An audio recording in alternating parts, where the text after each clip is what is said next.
열왕기상 22장 15절에서 28절까지 말씀입니다. 이제 드디어 열왕기상 22장 마지막인데요. 16장부터 계속 그 아합에 대한 이야기가 나오고 있는데, 이제 마지막 22장에는 아합의 몰락, 그리고 이제 아합의 죽음으로 이제 귀결이 되죠.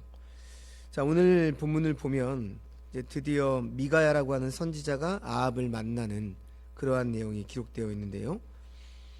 15절 말씀을 보면 길르앗 라몬으로 싸우러 올라갈지를 묻는 아합에게 미가야는 400명의 선지자들을 비꼬는 어조로 흉내를 내면서 여호와께서 그 성읍을 넘기실 테니 올라가서 승리를 얻으라는 그들의 말을 그대로 되풀이하고 있습니다.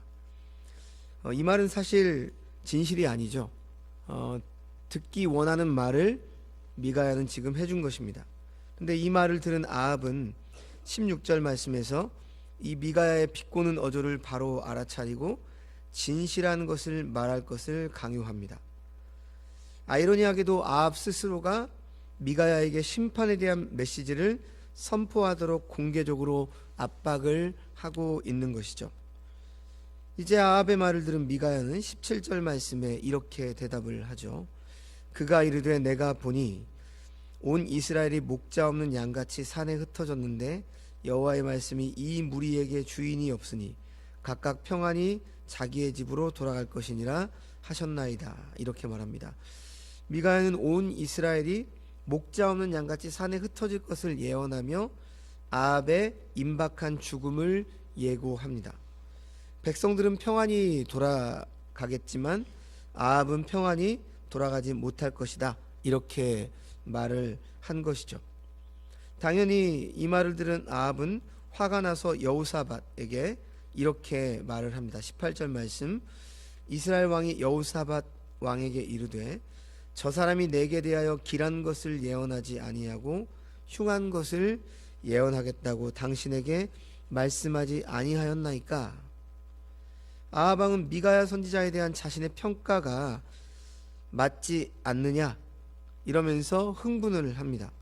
지금 아합은 진실을 말해달라고 말은 하지만 인정만 원할 뿐 진실과 비판은 받아들이지 못하고 있습니다. 그는 자신의 태도와 행동에 문제를 제기하는 하나님 말씀을 불편해하고 온갖 구실을 대고 거부하는 전형적인 자기 기준, 자기중심적인 교만한 사고에 빠진 불신앙의 사람을 대표하고 있는 것입니다. 아합은 자신에 대해 흉한 예언은 그릇된 말씀이고 길한 예언은 환영할 만한 하나님의 말씀이라고 하는 자기중심적인 신학을 가지고 있는 사람이란 말이죠. 성도 여러분, 지금 아합의 이러한 생각, 사고방식, 이러한 신학이 오늘날에도 여전히 우리들 가운데 유행하고 있지 않습니까?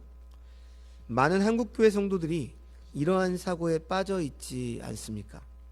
그 유명한 긍정의 힘과 적극적인 사고방식을 숭배하며 오직 이 땅에서 물질과 명예, 건강의 복을 받기만을 바라고 있지 않습니까?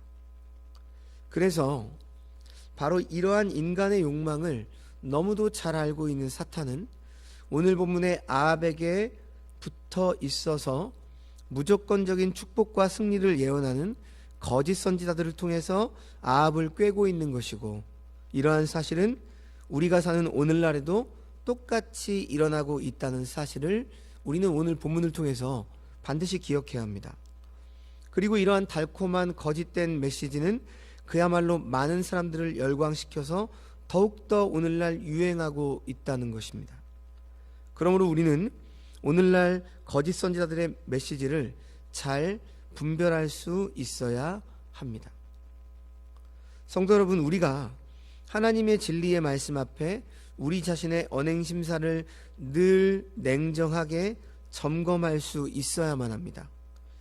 이렇게 우리의 삶을 말씀으로 온전히 비추어 보면 성도의 삶에는 내가 듣기에 가장 싫은 말이 사실은 가장 필요한 말씀일 때가 많다라고 하는 사실입니다.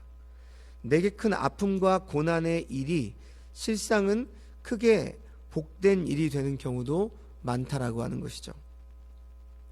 그러므로 오늘 본문의 아합처럼 그 때문에 내가 괴롭다라고만 생각하지 않고 사실은 나 때문에 그가 괴로울 수도 있음을, 그가 답답한 사람이 아니라 실상은 내가 답답한 사람일 수 있음을 우리는 생각할 수 있어야 합니다.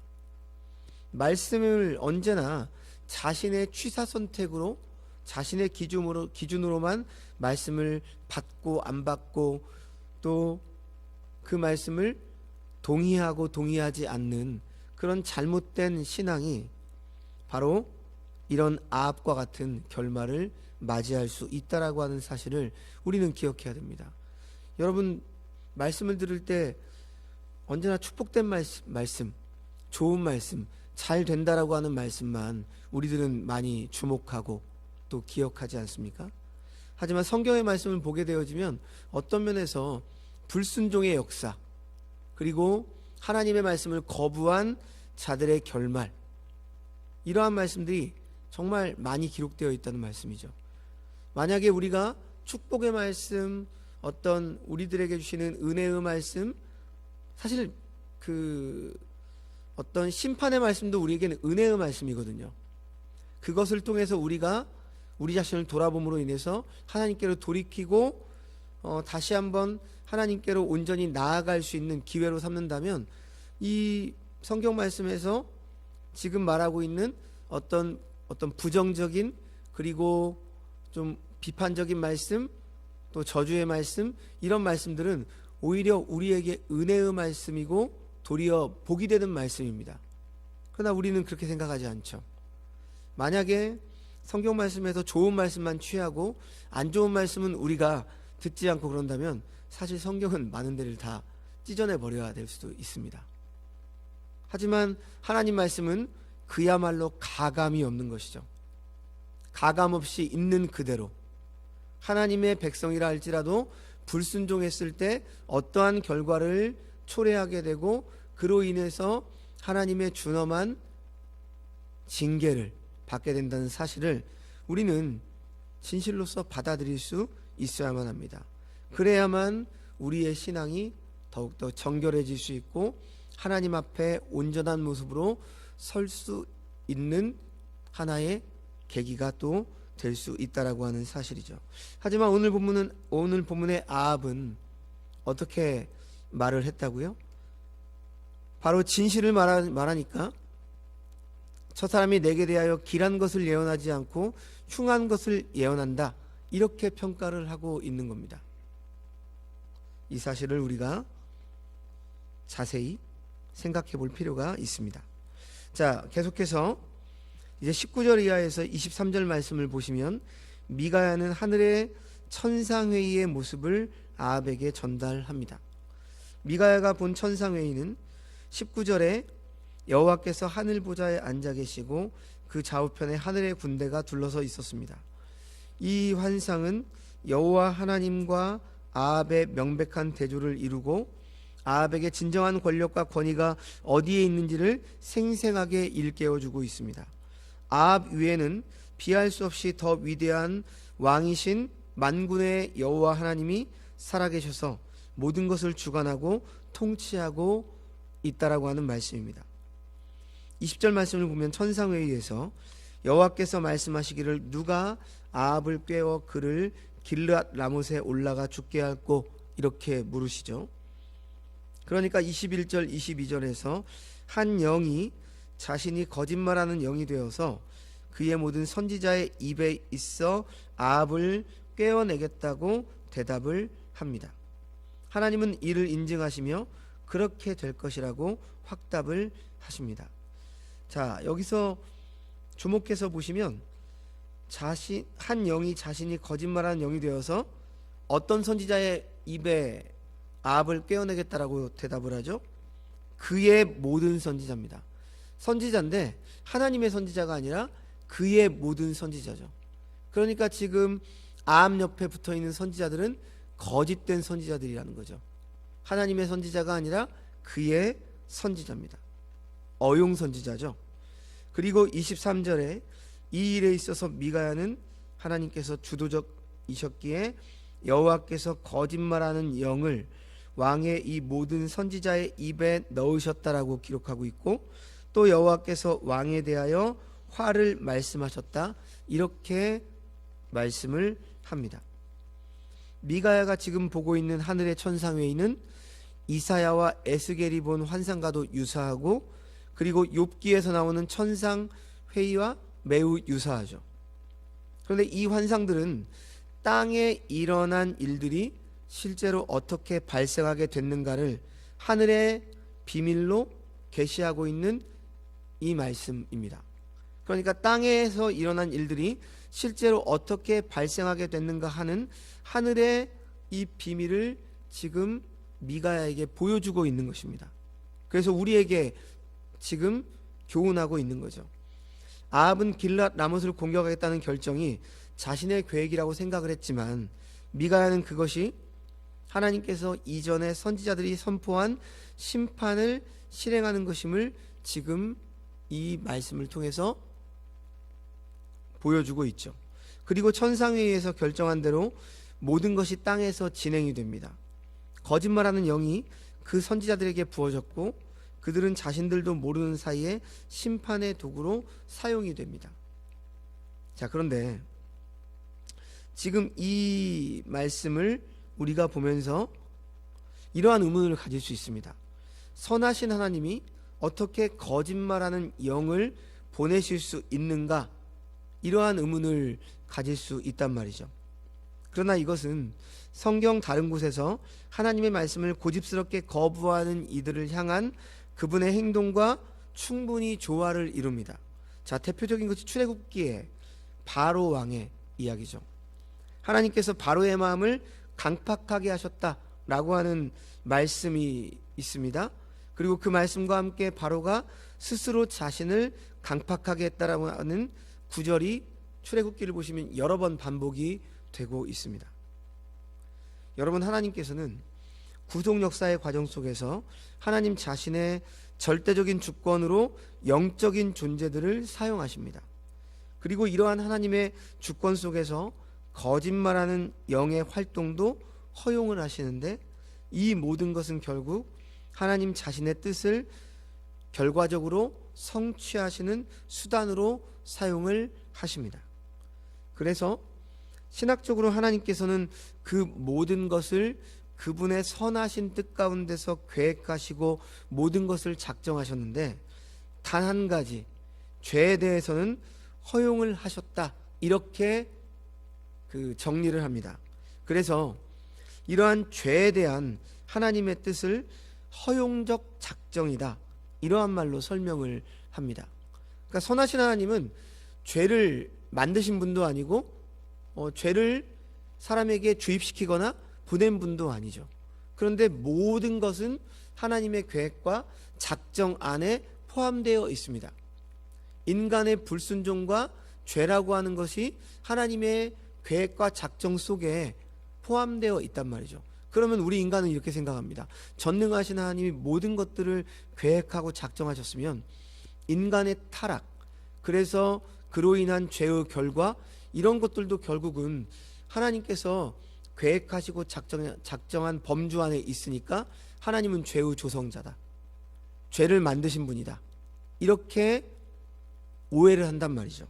하지만 이 죄에 대해서는 허용적 작정이다. 참 우리 인간의 이성으로는 이해하기가 참 어려운 개념인데요.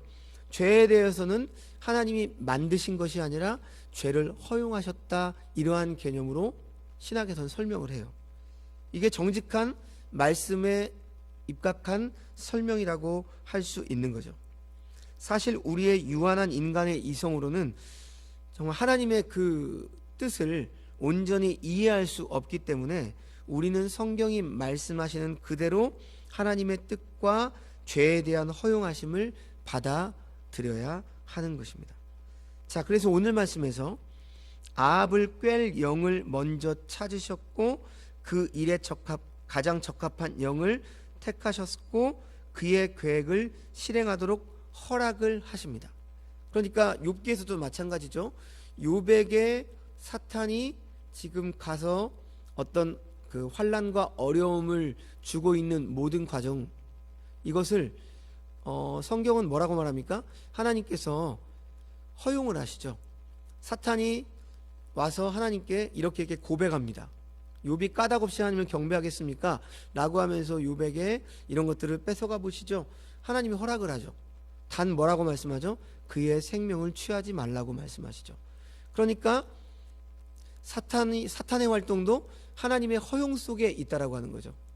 하나님이 허락하지 않으시면 사탄도 활동을 할 수가 없습니다.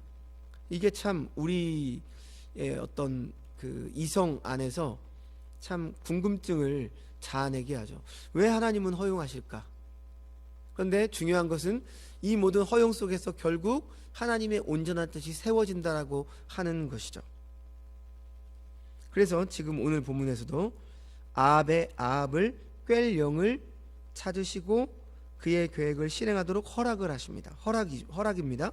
모든 선지자의 입에 거짓말하는 영을 넣도록 허용하신 분이 하나님이십니다. 그렇다면 여기서 거짓말하는 영은 어떤 존재입니까?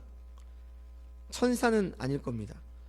왜냐하면 하나님이나 하나님의 천사들은 절대로 목적을 이루기 위해서 사람들을 거짓말로 미혹하지 않기 때문이죠. 자, 그러면 어떤 존재죠? 오늘 보면 21절을 보시면 한 영이다 이렇게 말씀하고 있는데, 이것은 어떤 영과 같은 막연한 지칭이 아니고요, 그 히브리어를 보게 되어지면 정관사 하가 붙어 있기 때문에 사실 그 영이 정확한 번역입니다. 한 영이 아니라 그 영이죠. 그 영은 누굴까요? 이 거짓말하는 영은 사탄밖에 없습니다. 그러니까 사탄이죠. 예수님도 사탄을 요한복음 8장 44절에서 뭐라고 말합니까? 거짓의 아비다 이렇게 말씀을 하셨습니다. 사도 바울은 데살로니가후서 2장 10절에서 12절 말씀에서 데살로니가 교회의 교인들에게 이는 그들이 진리의 사랑을 받지 아니하여 구원함을 받지 못함이라. 이러므로 하나님이 미혹의 역사를 그들에게 보내사 거짓 것을 믿게 하심은 진리를 믿지 않고 불의를 좋아하는 모든 자들로 하여금 심판을 받게 하려 하심이라. 이렇게 편지를 보냈습니다. 어쩌면 지금 미가야가 자신이 본 천상회를 말하고 있는 것은 아합이 변할 수 있는, 돌이킬 수 있는 마지막 기회였습니다. 어떤 면에서 여호사밧의 끈질긴 요청도 아합이 돌이킬 수 있도록 하는 도움의 손길이었습니다. 그러나 아합은 그분의 길을 고의적으로 끈질기게 거부하고 있습니다. 그리고 이제 이 뒤에 말씀을 보겠지만 아합은 미가야의 예언대로 죽임을 당하죠. 비참한 결론을 맞이하게 됩니다. 결국 아합의 이야기는 끊임없이 하나님의 경고를 들었음에도 불구하고 일관되게 자기 생각대로 행하며 하나님의 뜻을 거부한 자가 맞이하게 될 비참한 최후를 보여주고 있는 예시입니다. 자, 계속해서 24절 이하의 말씀을 보시면 이제 이 미가야의 예언을 듣고 있던 그나아나의 아들 시드기야가 미가야의 뺨을 치며 말합니다. 여호와의 영이 나를 떠나 어디로 가서 내게 말씀하더냐. 시드기야는 여호와의 영을 독점하기라도 한 것처럼 혹은 자기 허락 없이는 여호와의 영이 다른 사람을 통해서 역사할 수 없는 것처럼 말합니다. 참으로 교만하죠. 시드기야는 자신이 여호와의 영에 온전히 사로잡혀 있는 신령한 선지자처럼 행세했지만 사실은 대단히 오만한 사람입니다. 그는 가진 권력을 이용해서 거침없이 폭력을 행사합니다. 그럼에도 불구하고 심판받기로 정해진 아합은 오히려 이런 사람을 신령한 여호와의 선지자로 믿고 그의 말을 여호와의 예언으로 받아들입니다. 자, 오늘 본문을 보시면 선지자가 둘로 딱 나눠지죠. 대조가 됩니다. 거짓 선지자들과 참 선지자. 거짓 선지자들, 참 선지자입니다. 그러니까 거짓 선지자들은 많지만 참 선지자는 오직 오늘 본문에는 하나다. 오늘날로 우리가 적용을 한다면 오늘 우리나라에도 한국 교회에도 거짓 선지자들은 너무나 많지만 참된 선지자들을 찾기는 참으로 쉽지 않다, 어렵다, 이렇게 우리가 생각할 수 있겠죠. 거짓 선지자들은 하나님의 뜻보다 사람의 뜻을 헤아리는 일에 재주가 뛰어납니다. 자신의 목줄을 쥐고 있는 권력자의 의중을 정확히 파악해서 듣고 싶어하는 말을 드라마틱하게 제시함으로 신임을 얻습니다. 이들의 예언엔 언제나 거짓말하는 영이 작용을 했습니다. 자, 그렇다면 그들 스스로는 여호와의 영이 머물고 있는 참 선지자로 생각을 했을 것이고 예언도 참된 여호와의 말씀으로 믿었을 것입니다. 그러니까 지금 이 거짓 선지자들은 고의적으로 뻔뻔스럽게 거짓말을 할 수도 있겠지만, 그러나 고의적으로 뻔뻔스럽게 거짓말을 했다라기보다는 사람을 기쁘게 하려는 마음에 자신들의 눈이 흐려지고 판단력이 흐려져서 하나님의 참된 말씀과 악한 영의 거짓된 말씀을 분별할 수 없게 되었던 것이죠. 하지만 참 선지자에게 있어서는 왕의 총애나 미움을 받는 일과 어떤 그 인기는 조금도 고려할 사항이 되지 못했다라고 하는 사실입니다. 그에게 중요한 것은 무엇입니까? 오직 하나, 선지자로서 하나님의 말씀을 온전히 그대로 가감 없이 전하는 일입니다. 고집스러운 원칙으로 인해서 때때로는 융통성도 없고 고지식하다는 말을 들을지라도 사람들의 평가엔 얽매이지 않습니다. 신학의 표현을 빌리면 오늘 이 미가야 선지자의 태도는 갈라디아 1장 10절 말씀에 이제는 내가 사람들에게 기쁨을 구하랴, 내가 지금까지 사람의 기쁨을 구하는 것이었다면 그리스도의 종이 아니니라.